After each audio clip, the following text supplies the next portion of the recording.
Hello, hello, hello. Welcome to a very special edition of the Bacon, Egg, and Cheese Podcast. My name is Rassan, aka Mr. Gary. Before we get started, don't forget to like, comment, subscribe to our podcast. We also are on Instagram and YouTube. Today, I have some special guests here. So, guys, would you like to introduce yourself? My name is DiamondCash. Thank you for having me on this podcast.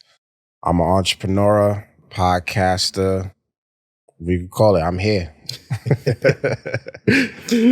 What's up, man? I am KR Jones of the Off the Strength Podcast, wellness professional, and I'm just here to have a good conversation, man. So I know you got some questions for me, so I'm ready.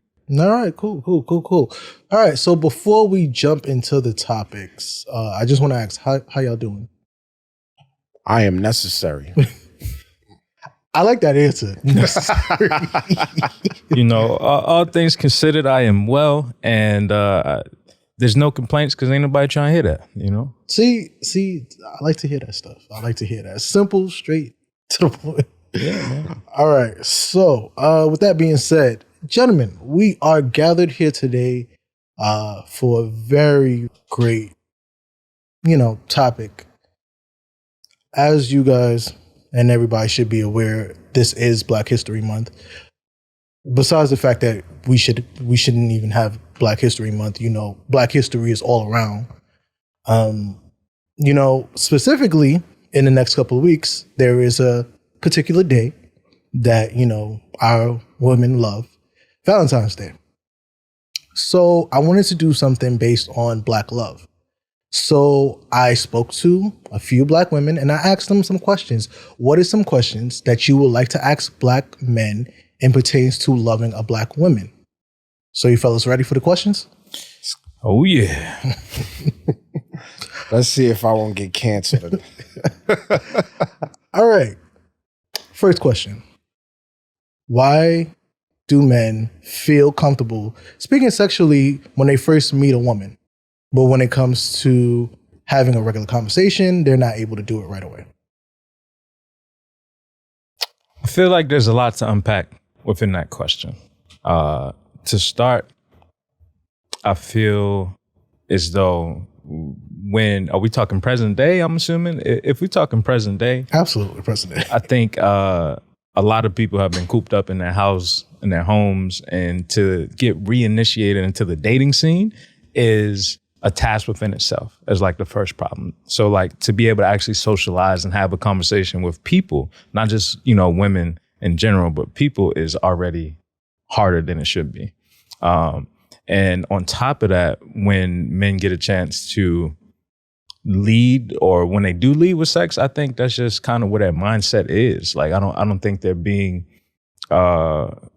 forthcoming with what it is that they want. So if that's what they're telling you they want, then that's the kind of person it is. When it comes to the rest of the conversation, it's a two-way street. If women aren't opening or asking questions that are thought-provoking and not open-ended questions, then I feel like that's kind of the response you're going to get. So, when you're talking to somebody, it's almost like an interview. Like you really have to dive. If I ask a stupid question, I'm going to get a stupid answer. If I ask a real question, hopefully I can get a real answer. Okay. All right, well, I'm not no relationship guru.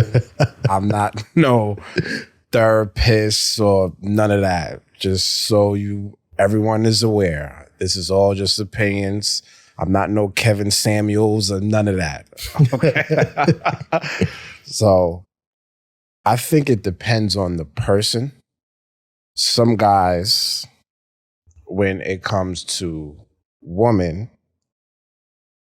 they were like, okay, I expect you to have something that I want because I'm spending all my money on you. I am invested into you on the first date, that's a social media thing that we see in a majority basis. Of course.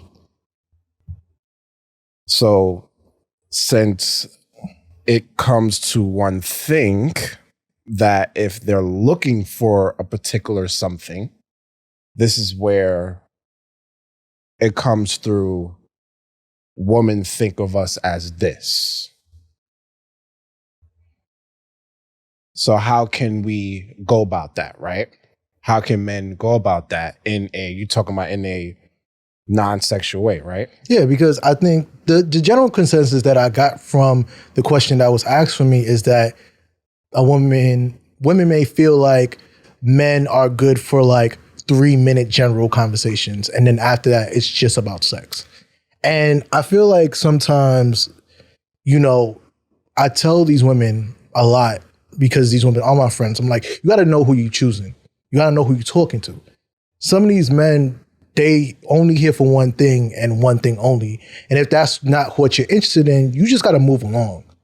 And you're gonna get a lot of these guys who probably are like that. They're gonna be those, oh yeah, I only want one thing. I only want sex. Oh, let's talk about that ass or talk about something else. Like, yo, that's what they're interested in. Yeah. And you can't be mad at a guy for that. You just have to look at yourself and go, yo, I got to move forward because this is not interesting at all. This is not what I'm here for.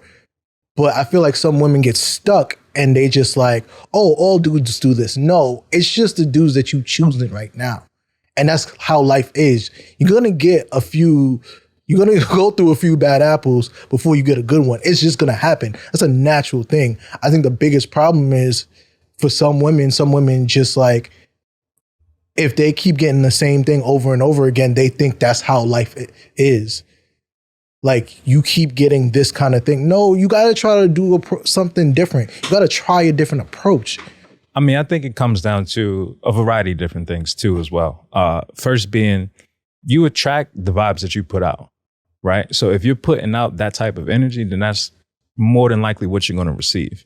And then on top of that, there's always been the red flag conversation. Like, there's certain signs that you got to see that's going to lead up to that moment. Like, if you are going out on a date with a gentleman, like, then you got to understand, well, did he pick the spot? Like, what was the communication like before we got to this point? Was it just text? Did we talk on the phone? Did we meet in person before this date came? And that can set the expectations of what that conversation is going to be. Because now we get here, it's like, all right, now everything that I learned about you beforehand, I can use to talk now. But if it's, yo, let's go out on Wednesday, cool, here's the spot, bet.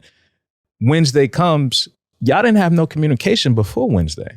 So when you're there, it's almost like, well, what else do you expect this person to revert to if y'all didn't have any preliminary conversation? And on top of that, to have a conversation with somebody in general is art. Like, y'all have to rally. You have to go back and forth. Like, people have to have context. You got to be a listener. You got to be attentive. Like, it's not just as simple as most people think. I agree with you. Yes, I definitely agree with you. And communication is definitely, especially with me, communication is key. But some women sometimes don't think that way because they think the man is supposed to initiate the conversation. Yeah. So some women also, it's the way how their choosing habits are. And then that goes to you're picking the bad guy. Mm-hmm.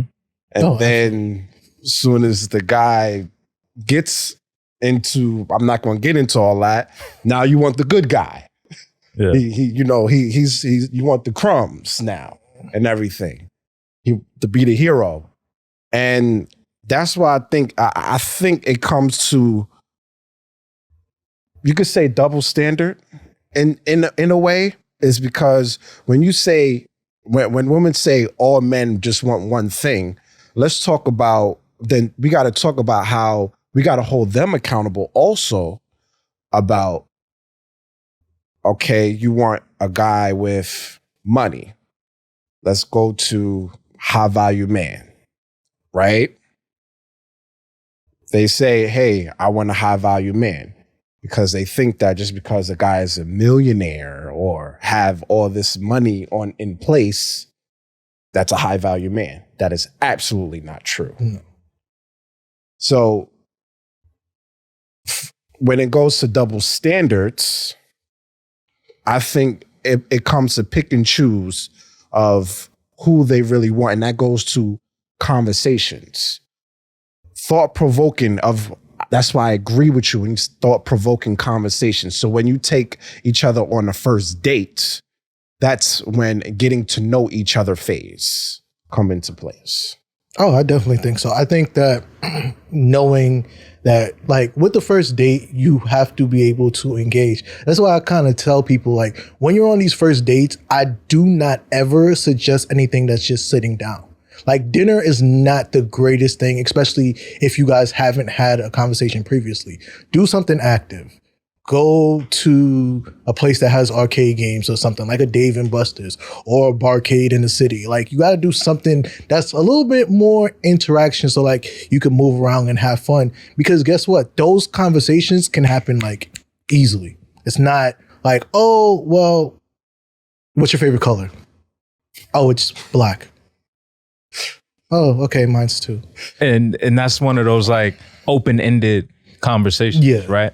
And to your point, I definitely agree. The first date location makes a lot of sense. Like, back when I was dating, I'm obviously in a relationship now, but like I used to take girls to there's a mini golfing spot in Brooklyn. Oh, I know exactly the one. So like in Red Hook? Yeah. So mini golfing was one of those things where now I can see how competitive you are. I can see if you have skills or not, like to actually play a sport, but it's also a confined location where we have to move and we have to converse because it's just you and I there. Like, we're not sitting and I get to analyze a lot more about you as a person.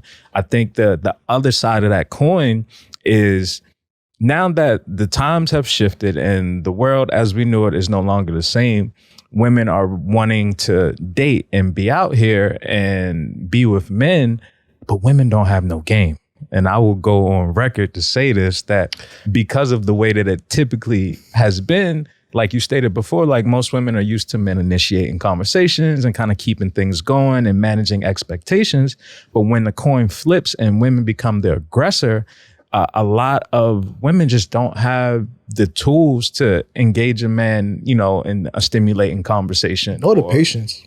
Or the patience, you know? So that's the other side of it too, where it can't always be on the man. Like, sometimes women need to understand, like, all right, well, let me try this. Let me see what this is like. And maybe I can get a different result. I think that different result thing is a big, big thing. Yo, for real. Because like me being in a relationship that I'm in now, right? There are a lot of women that come up to me and it's almost like you can tell when somebody wants to talk to you. Like, it's just a different energy and they kind of plant little seeds and want you to engage. And it's like, well, I'm gonna just play coy and see where you take this and follow your lead. And most times it leads to nowhere, you know, and that's just the reality. And that goes back to what I was saying. They want the man to lead the conversation instead of, okay, let me see what this person is all about. Let me see what he has and take to invest in me.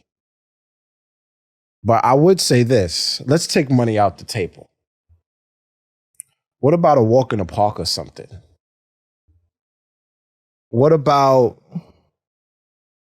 like just going somewhere where you're just conversing, like just sitting like down a museum or something. Like a museum. You're looking at pictures, you're looking at paintings. The paintings definitely give you a lot of symbolisms. You can ask somebody, okay, what do you see in this? And then you can learn somebody's personality looking at a painting. If they're just looking at it just from one view, then you kind of know what you're getting in hindsight. But if somebody can give you a specific detail about the painting, you can open up a lot of like boxes and be able to see like where somebody's point of view is, and then have a better conversation. You could make a conversation just out of one painting. And I think that one of the bigger problems is that people aren't willing to do that. I think sometimes it's just like, it's not just women, it's men too. Men are just like, okay, let's just have a little, like, they'll start the conversation and then the person will end it and then they don't have a follow-up question. Like, and that's a lot of things. There's not enough dialogue that happens with us a lot, especially when it comes to dating. I feel like it's just open, like you said, it's open and close. And even if something is an open, like we were saying, what's your favorite color? Black. Now, I could go from there and say, well, why do you like black so much? Oh, it's something I wear all the time. Well, why don't you think, would you ever think about wearing something else different? Would you try another color? Different things like that. You can open a lot of conversations from there, but some people just, not some, it's a lot of people. A lot of people are in this box where it's just like, one question is asked, you answer the question, oh, okay. That's it.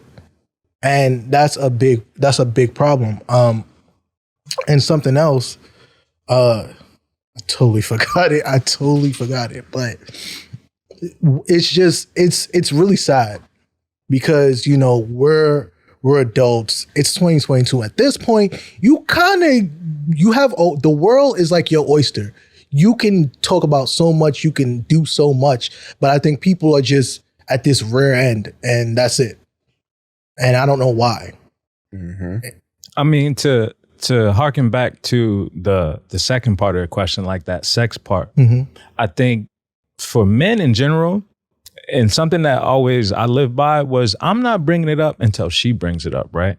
Until there is a indicator, like oftentimes I wouldn't even touch women until they broke the touch barrier. Right. Like I'm not going, like, I'll give you a hug or whatever, like when we're greeting and be cordial, but like, I'm not touching you until you touch me, because women will show you how they want to be treated. Right. And they will give you signs if you pay attention to it. And I think a lot of times on both sides, signs are ignored. And that's where the miscommunication takes place, right? So until somebody initiates that sexual conversation, I'm personally just not going to bring it up until the time is right, because there's a time and place for everything. Absolutely. And sometimes you can bring something up and completely ruin the mood, completely ruin the vibe, because you didn't read those signs of communication ahead of time, you know? Yeah, but there's a lot of men that do bring up that conversation. I don't know why for them, it's just like it's like they're waiting for that Pandora's box moment. They will, like, look. They just, yeah, you know, I was at the intersection. Oh, sex. You mentioned sex? What? Like they're looking for these words, and it's like, come on, bro. Like, I do think that we got to keep these men accountable, because it is something that they're doing. I was like, listen, you could get what you want. You got to just play the game correctly. I'm not going to even front and act like it's not true.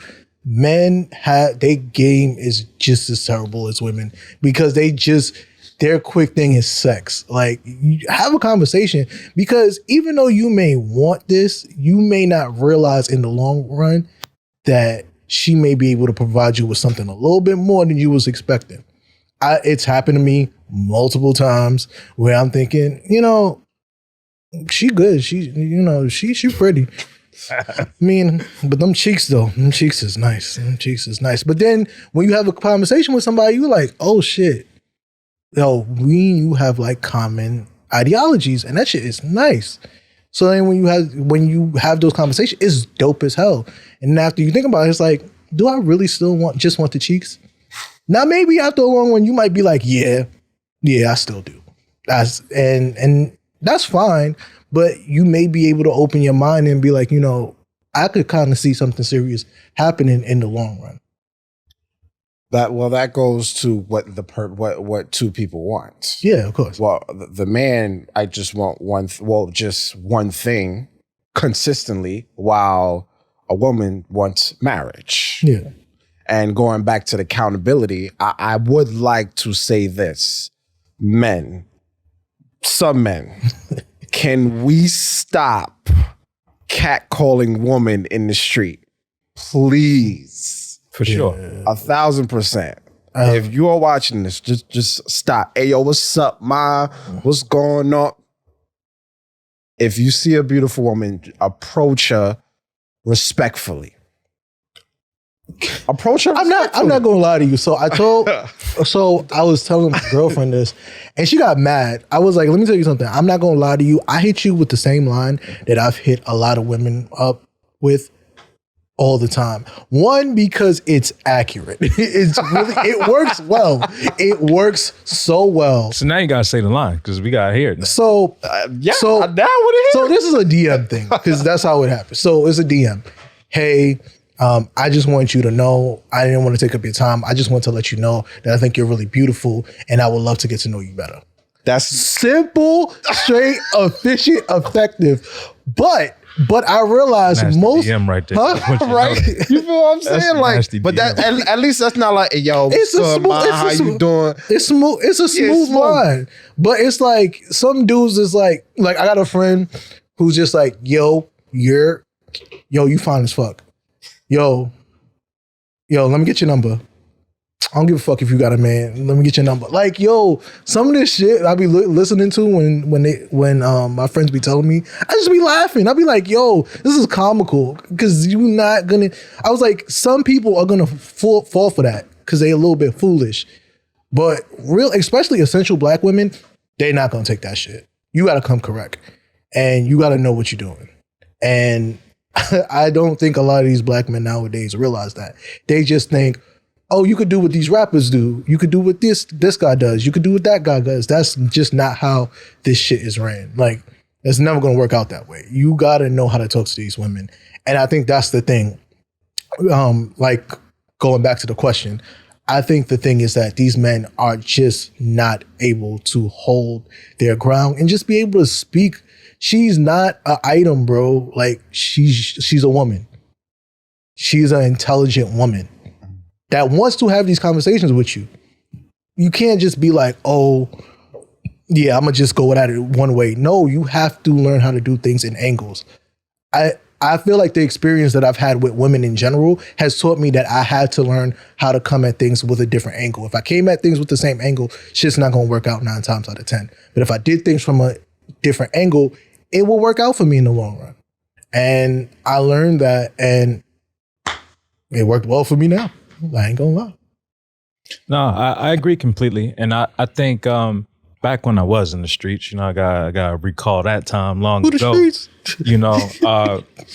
Some of the best things that I learned along the way was that when talking to women, I would never say anything or comment on their physical appearance. Right. So like I would never compliment them in that regard. Not to say like that's a bad thing, but like any conversation we had to be thought provoking. Right. So like if I'm looking at, something that they have on or, whatever the case may be, there's a lot of different things you can pick up on. But it would be like, oh, you got this jacket on. Oh, I see that's such and such. Like, I follow that brand too. When did you get introduced to it? Something that would start a conversation that would be a lot more impactful than just being like, yo, them jeans, they fitting nice. Like, well, because then one of my favorite lines, but, girl, you think it is some cold peanut butter. God damn. But what it does is it forces the woman to then comment on your appearance, right? Of course. Maybe she doesn't want to. Maybe she's not ready to, expose herself in that way. So when you ask other questions and dive into things that are deeper than the surface, it opens up way more than the surface. And also what we haven't talked about is women know if they're going to sleep with you within that first, I'm going to say, minute of an interaction that y'all have, right? Maybe less than. You can look and be like, all right, I'm gonna do this. And now it's like, as a man, only you fucked that up. Like you talk your way out of this shit because she was with it. She was with the vibe. She was gonna do all the nasty shit that you wanted, but you talked yourself out of that shit by saying some dumb shit, by ruining the vibe, by bringing up sex too early. Like it's a lot of different factors that go into it. Absolutely. All right. So this question I like because you got to be real creative with this one. A young lady asks, if there's one thing you could do for your woman on a weekly basis, non-sexual, to show how much you value her, what would it be and why? That's easy. You know what? And it's going to sound crazy. Just prepare one meal. One meal a week, right? It could be lunch, it could be dinner, it could be breakfast, but there's so much intimacy and cooking for someone that kind of gets swept under the table in the year of DoorDash and Uber Eats and getting food delivered to you. To take time out to cook for somebody is one of the most intimate things you could do for someone, right? So if I can do that, and like, you know, if I know my lady got like a crazy day the next day, yo, I made this lunch for you tomorrow so that you don't have to buy lunch.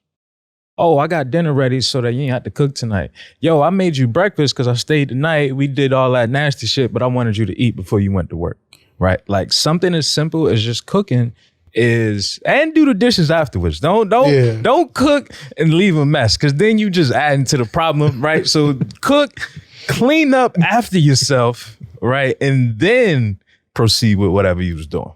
But I think something that simple can make a world of a difference. I would say her love language consistently. That's what I would do. Okay. I would also take her out.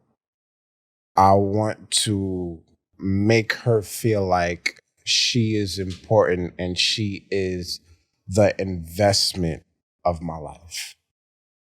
I want to make her feel like you are the one for me consistently.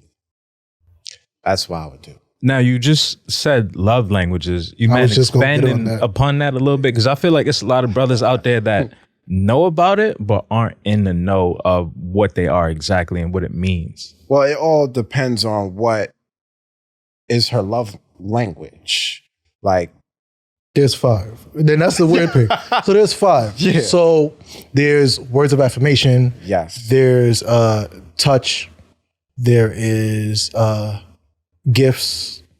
There's what are the other 2 that I keep forgetting? Words of affirmation. I believe there's physical touch. Acts of service. I believe acts of service is one. Is that gifts or is that acts of service is gifts? Technically speaking, right? Mm-hmm. The other 2, I want to say, Eden is bringing it up because he is masterful. Yes, thank you. Looking bad right now. Thank you. Okay, so it's words of affirmation, gifts, acts of service, quality time, QT, and physical touch. Quality time is big on a woman. Yes, you could work 80 hours a week, but that quality time better be important to her. Well, I think so.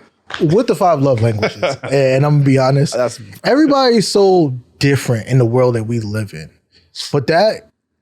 But when it comes to that weekly thing, those love languages are the best thing to look at in hindsight, because that's your best friend. That is your best friend. If you hopefully, a lot of people in relationships without their best friend. Yeah. Well, no, what I'm saying the love language is knowing your partner's love language is your best friend. Because guess what? You have a step up from a lot of people because you know your partner. So if you know your partner, you do certain things that work well. If you know your partner loves music and you know she loves a different kind of genre, that's what you focus on. You look for certain things that she may like during that week.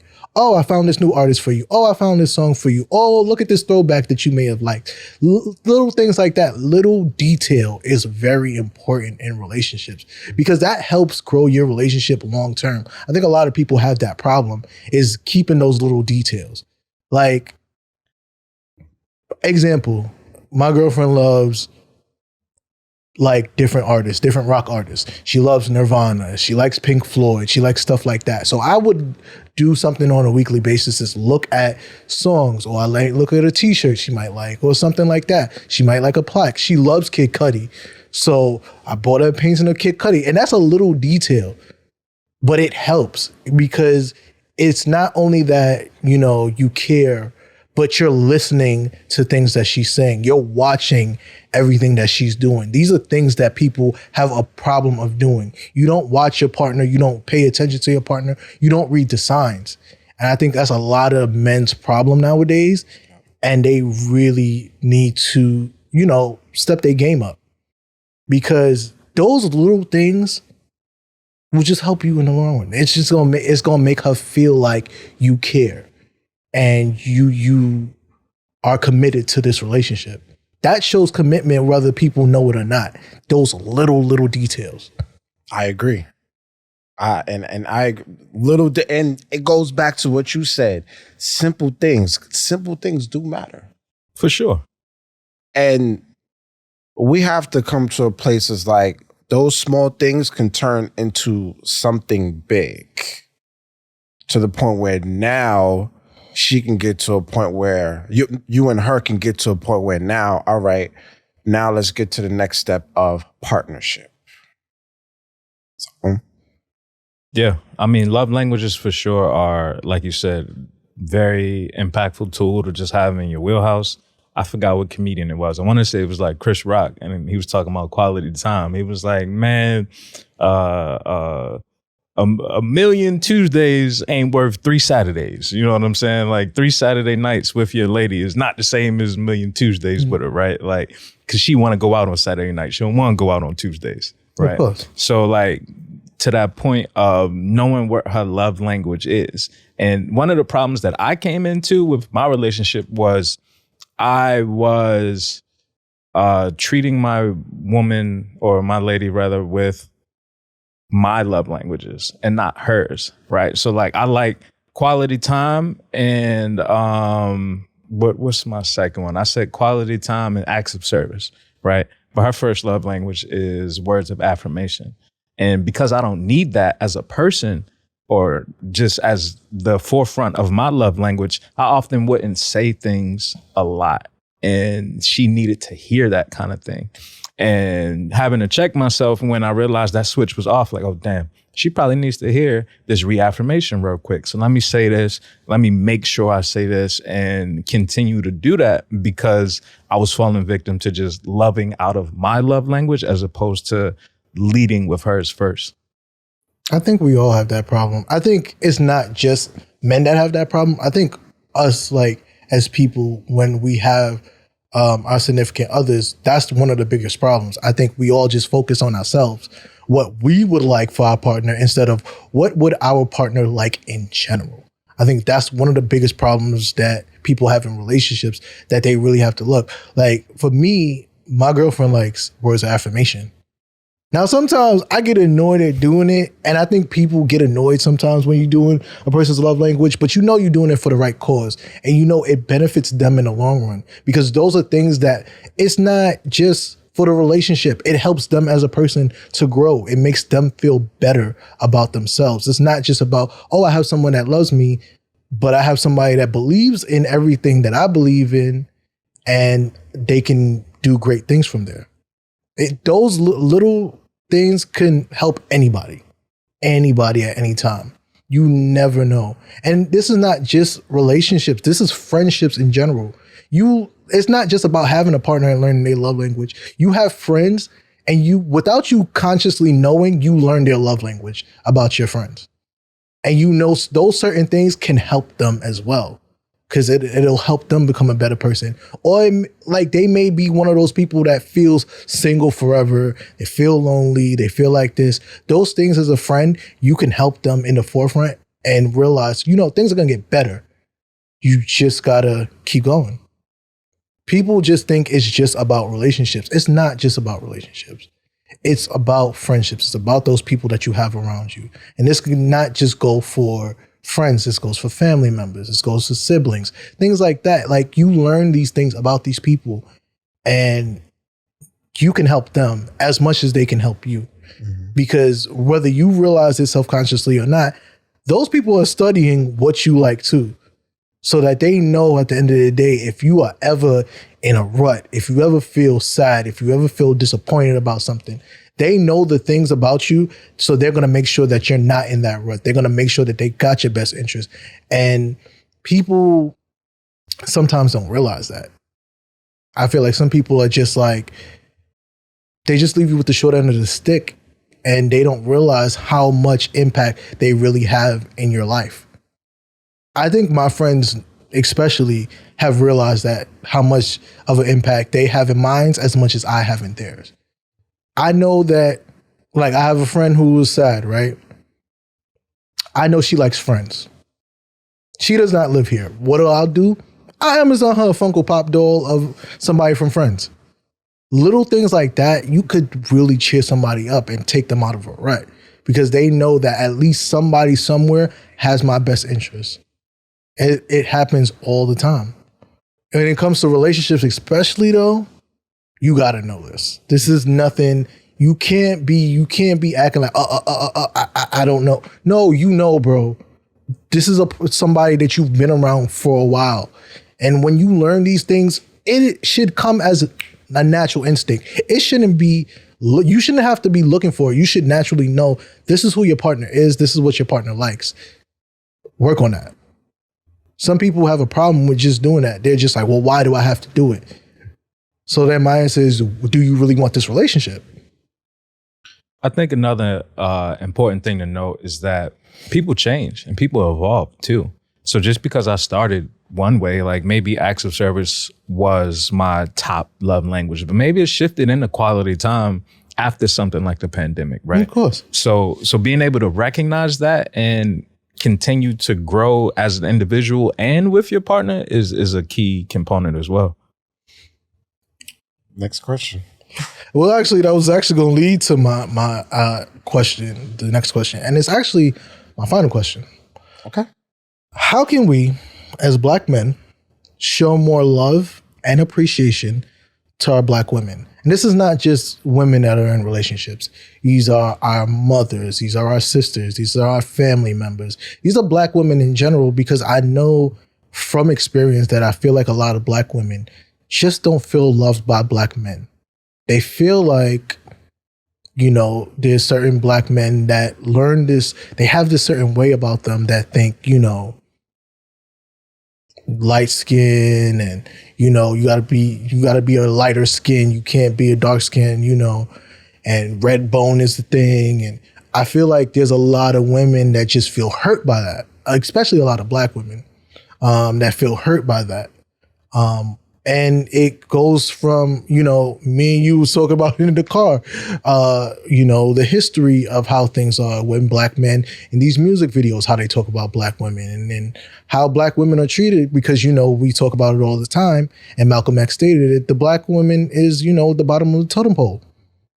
And we really, and it's a shame, because in reality, the Black woman is, you know, the end all be all. They should be considered the top prize, because the sacrifices that Black women have done for Black men since day one, it's something you can't just look at and just brush it off. You have to fully appreciate that. You have to fully embrace that. And it's a shame that we have to have this conversation, but it's a definitely needed conversation. Well, let's start with, to answer your question, let's start with saying I love Black women. And we got to ignore the ones that say men ain't nothing. All men ain't nothing. And then just I'm talking about the ones that just bash men completely instead of entertaining it. I call that the bitter baby mama. I call it that. It's the truth, because and people get mad about it. It's like, why do you call it the bitter baby mama? Because they are upset. But I'm not saying they're wrong for being upset. I'm just saying you are kind of bitter about it, and because the term all, and this is what I say to my girlfriend, I say to my friends, my female friends all the time. The term all, you're stretching out that. So when you say all niggas ain't shit, I'm a nigga. I have friends that are niggas. So what you trying to say? So then the response is, oh, no, not you. I was like, you said all. You have to know that you have to learn how to use some terminology. The term some and all will fix a lot of conversations. If you say some niggas and shit, I put my hands up. I'm like, well, I can't lie. You got a point there. And then I could go into another topic. But when you say all niggas and shit, I was like, hold on now. Take a break. I need you to come back to this and think about the terminology that you're saying. Because I'm your friend. So you trying to say I ain't shit? No, not you. No, terminology is very, very important. I think to take it back, before we even get into, as you said, the bitter baby mamas and things of that nature, or the women bashing, I think what hasn't been said that needs to be understood is that as a Black man who loves Black women as well, you have to respect Black women even if you aren't attracted to them. Because I feel like there was a level of respect that, like, if she looks good, oh yeah, I'm gonna have my manners, I'm gonna be nice to her. But if it's a woman that you aren't attracted to, it's almost like you kind of push her to the side. Like, yeah, nah, we ain't checking for her over here. True. You know, and I think that has to be said first, because when you say I love Black women, I have to love all Black women, right? In all shapes, sizes, looks, you know, personality types, and start there. Like, that has to be the foundation. Then when you get into, you know, women who've had trouble with Black men in the past, like, I can't villainize you for your experience, right? Like, that's what you had. That's your surroundings. That's what took place. I'm not like that. You know what I mean? Like, we all aren't a monolith. We all aren't the same. You know, you can't treat us all the same way I can't treat every Black woman the same, because everyone is different. Everyone has their own experience. But I do think a lot of times for Black men, they just fall victim to only respecting women that they're attracted to, and not necessarily the ones that they aren't attracted to. And that respect level has to be across the board for everybody, right? On top of that, I would say one of the best tools I learned was you can't sleep with everybody, right? Because a lot of times men see an attractive woman and they just automatically want to sleep with her. And what end up happening is it ruins a network, right? It ruins a connection. Like, I used to say, friends don't let friends fuck friends, right? Because you're going to ruin some friendships. That's my favorite line. Right? At the end of the day, all the time, it's like, yo, that's your homegirl. Yeah, no, don't do that. Don't look that way. Don't talk that way. If you only meet her by convenience, that's cool. I don't know about it. Technically, it does not fall back on me, even though technically, somehow, some way, it will. But in those retrospects, this ain't my problem. Y'all met when I wasn't around, so this ain't my issue. But if I see you in person, you go, look the other way. Go find somebody I don't know. Because I'm not trying to hear at the end of the day when y'all get into y'all bickerments, look, see your friend. Oh, he my friend now. He my friend.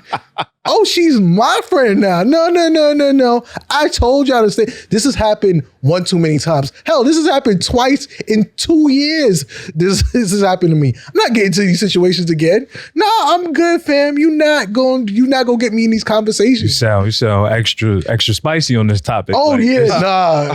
This has happened repeatedly for you. Yes, it has happened. It has happened to me. I've experienced it because I've done it myself. And I made first-hand experience. It's happened to me because I've done it myself. And after that, I was like, I'm not doing that no more. Because everybody want to be best friends. But then when shit hit the fan, then some people not your friend no more. And that's what I was talking about the network, right? Because when you bring friend groups together, right, that's a network of people. And now if I, cross that line with somebody and we're no longer on speaking terms, that's a part of the network that's no longer speaking, right? And now you've stunted your growth, right? Because now you can't continue to go upward because you just lost the whole connection. You never know what opportunities could have came from that. You said it earlier, like you sometimes could go into a blind and not know how valuable of a person you could be interacting with until later. And some people ruin that relationship before it even develops. I will say this though. I've talked to girls and I'll honestly say I didn't even end up dating them long term. But then they had friends that I became friends with and it was love. Like, honestly, actually one of my best friends, that's how we get, because I was interacting with a girl.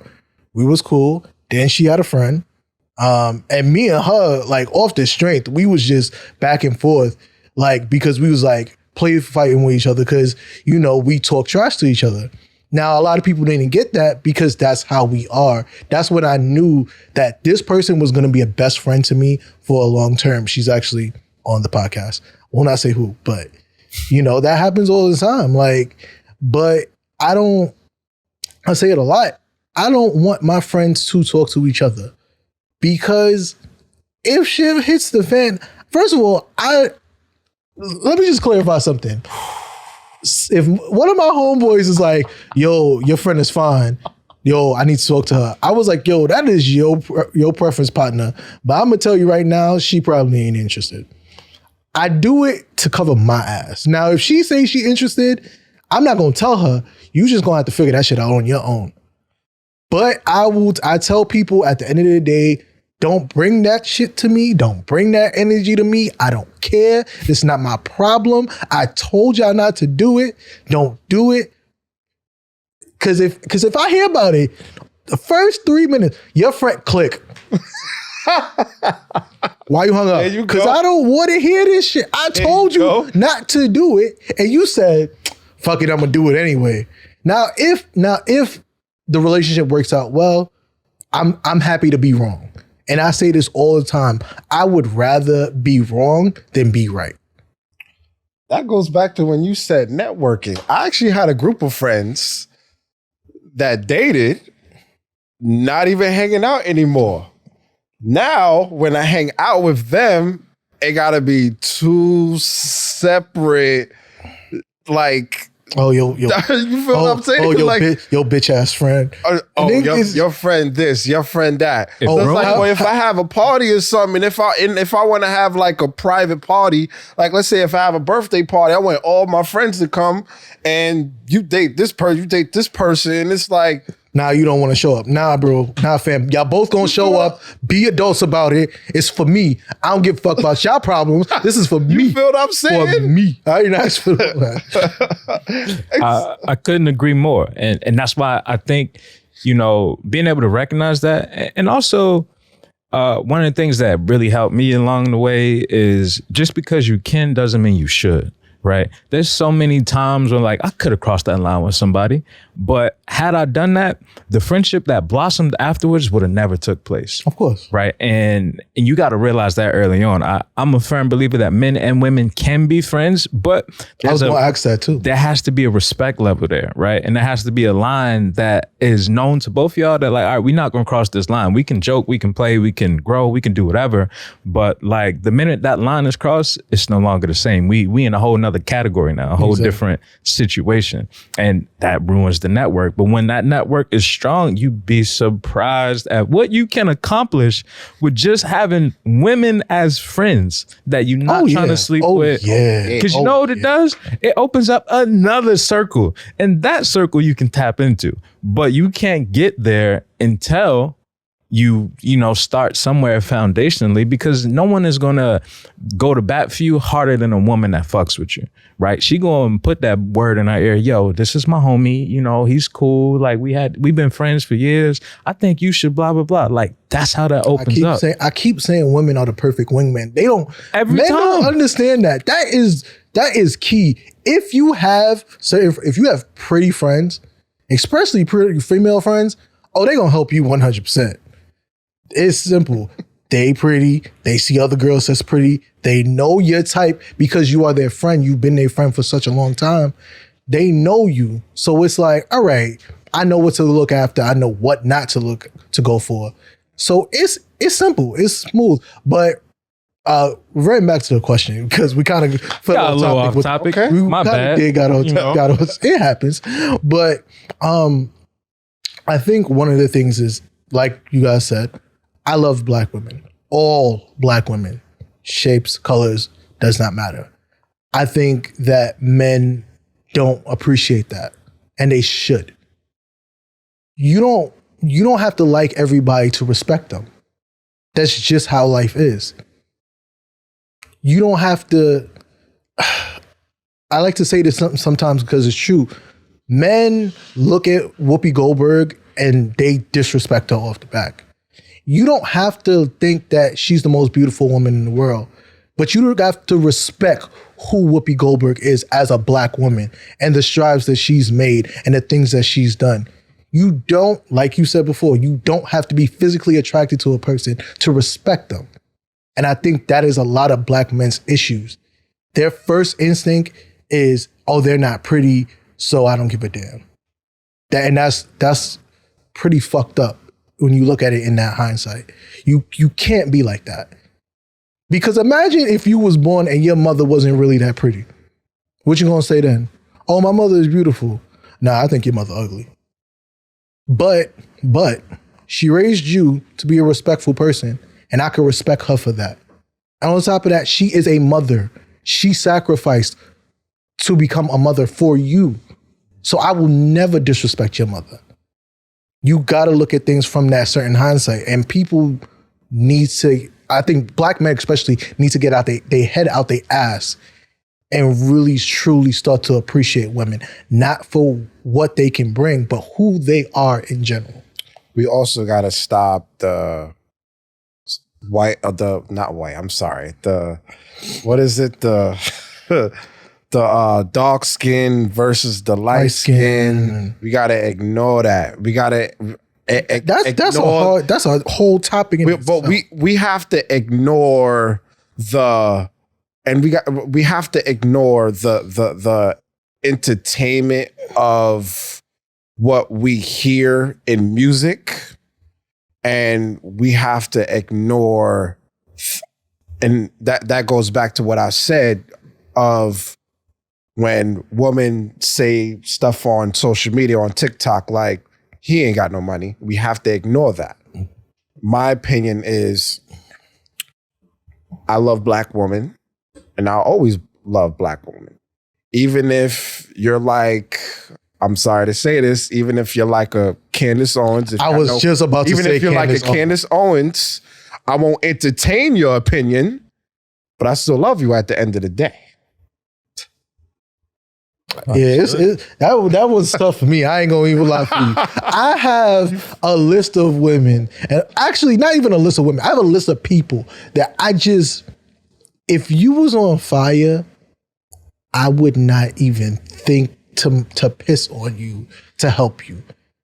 But that's because of their mindset. That is only because it's personally who they are. It's not because you black. It's because of who you are. You just a trash person in general. So that's probably why. It's not, oh yeah, well, because you were black. No, I respect that you a black woman, but you still trash. And overall, I can't respect you because you're trash, personality-wise. As a woman, you still do a lot. You still sacrifice. You still do all this work. I can't knock you for that. You hustle. You work your ass off. I can't tell you nothing about that. Your views, how you are in real life, I can't do anything about that. And even if, like, you got to be realistic, and realistically, not everybody's gonna be like that. Not everybody. You're not gonna respect. I respect your skin. I don't respect you, but I respect your skin, and I think that's the problem. A lot of people don't respect skin tones. They more so just say, fuck it. If I got to put my friend on blast, unfortunately, he gonna listen to this. I don't care. Light skin is the right skin. Like, nah, fam. It's really not. It's all skin. I think just to dive into that briefly, really take the time to unpack what it is you're drawn to. I think a lot of times people fall victim to liking the surface of like, I'm an ass man. I like chicks with fat ass. It's like, all right, but like, where does that really come from? Like, where's the origin of that? Or if it's a skin tone, like if you only are drawn to light skinned women, then like sit with yourself and really unpack that. Like, damn, was it because that's who I only got attention from? Or when I was a kid, is that all I saw? Or like, is it something rooted deeply where like, I don't like the color of my skin and I feel like I gotta be with somebody that's lighter than me so that hopefully I can have a lighter baby, like, so they won't have to live how I grew. Like, a lot of times this is way deeper than just the surface when somebody says something like that. And you have to sit with yourself to unpack what that is. Because it is really almost a cancerous idea to think of people in that way in color. But as a skin tone, like we are so many different shades. Like when you even go down to like South America, there's people down there that are darker than us that are Spanish. You know what I mean? When you go to India, there's people that are darker than black people but are Indian. So like skin is just a matter of, you know, who came together. Like exactly. When you go to the research, it's something like, I think it's like 4,000 people had to cross paths in order for you to be born. Like as a person, like that's just a crazy thought to me. That 4,000 people had to interact in order for me to be here, and that's the way my skin tone came out. Like that's wild, right? So to focus on just one type of person is a wild way of thinking. I think that what you said was shapes of form. Yeah, absolutely. because because you mentioned the skin with the light skin. I think that happens with women all the time, and women just don't want to say that. What's the one common thing that you hear about a woman who what they want in a man? No, what? Not money, height. Oh yeah, for sure. Height. Like yo, height ain't always gonna do something.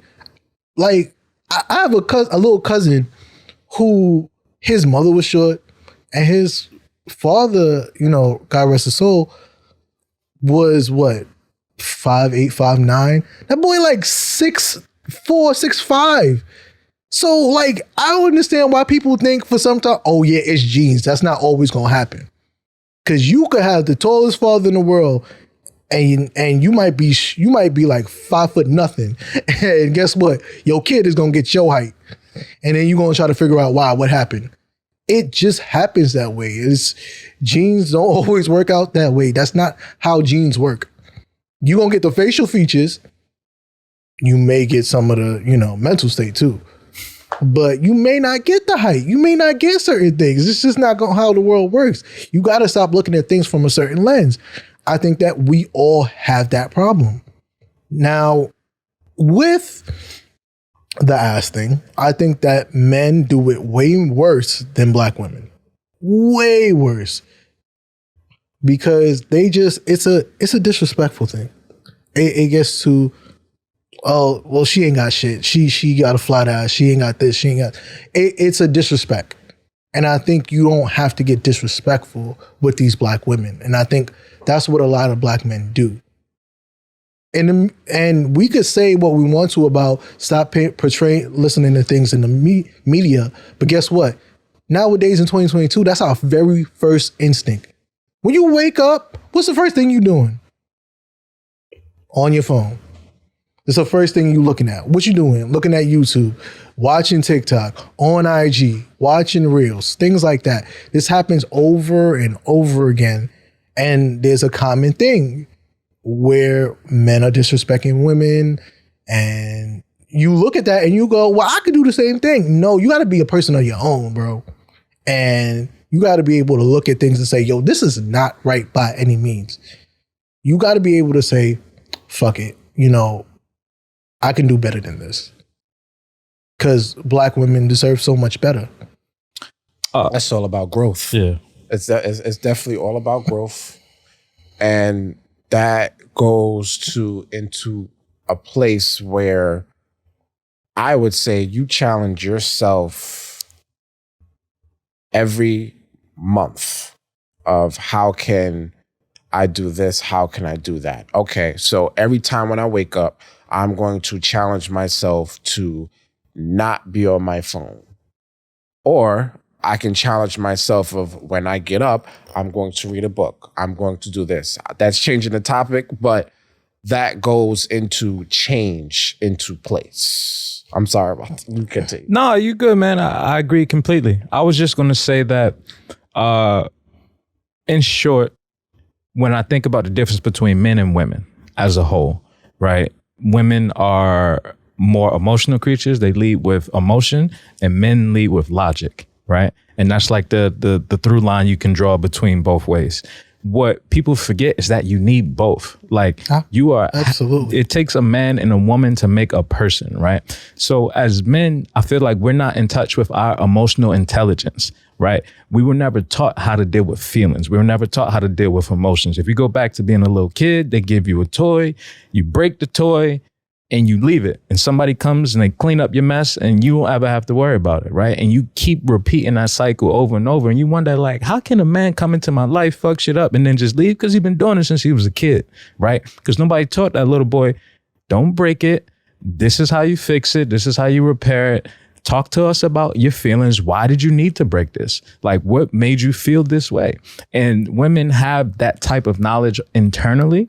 And that's what I feel a lot of men can start with. Yo, let me tap into the inside, right? Let me address my feelings of like, can I verbalize this? Can I say out loud how I feel without it being physical, without it being disrespectful, without it being violent, you know? And I think when you combine those lines of like, all right, logically, I need to tap into my emotions. For women, maybe I could be less emotional and try to understand more logic behind what is actually happening. And when you merge those two, that's when you find that middle ground. And that's where you can really start to build a foundation and just continue to grow from. That goes to, and I would like to ask a question on this. When you said about emotional, women are emotional. Do you think that women see? Do you think women see facts? Because there was actually a guy that said we have to understand when we argue with women, they don't see facts. They don't see the logic behind that. I'm not going to say that women don't see facts. I just think that the emotion will often take precedent, right? Like if I'm emotionally invested into something, fact or not, I feel the way that I feel. And I can't deny how I feel. So if I feel like you did me wrong, I don't care what the facts are. You fucked up, right? And that's often what the case is. So that's what happens when emotion takes place. Because, you know, think about when you're mad, when you're angry, like you're not thinking straight. That's when you get into a state where I'm just going to do whatever I feel to not feel this way. And that's why you go to court, like, yo, people be like, yo, I was insane. I killed this person, like whatever the case may be, because it's an emotional response. But with, like, you know, I study the body, I study science, fam. When you are mad and you're angry, at best, that's a 90-second feeling, right? Just let that think. It's a minute and a half. After that minute and a half, I promise you can no longer feel that way. What happens, though, is people go back and they keep replaying that incident in their head. And it repeats over and over. And over. So that 90 seconds goes to an hour. And if you don't articulate that feeling, if you don't write it down, if you don't say it out loud, if you don't express it, it continues to grow and it builds and it builds. And as men, we're not taught to express our emotions. So it's tight, it's held in. And then when it does come out, it's an explosion. And that's when violence takes place. That's when things go left, you know? And that goes to a point where we was taught in a young age that we had to man up. Exactly. That's another subject. We're getting off topic. For sure. We're getting off subject, but that's definitely another discussion for another day. But to pretty much sum it all up, I do think that Black men just have to see things. They have to see that and see that, yo, you got to be more responsible for the things that you're saying. Because this impacts everybody. This impacts the women that you try to date. This also impacts the children you may have. Because if you have a daughter and you have a Black daughter, guess what, bro? This is going to impact her because this is what your views were. So if that's your views, how you think she's going to take it in the long run? And if you have a son, he's going to think this is okay. You can't let that happen. You gotta be that change.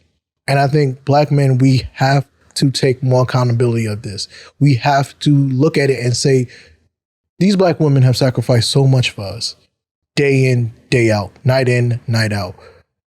They can say what we want to, but at the end of the day, we are going to appreciate them because they sacrificed for us since day one.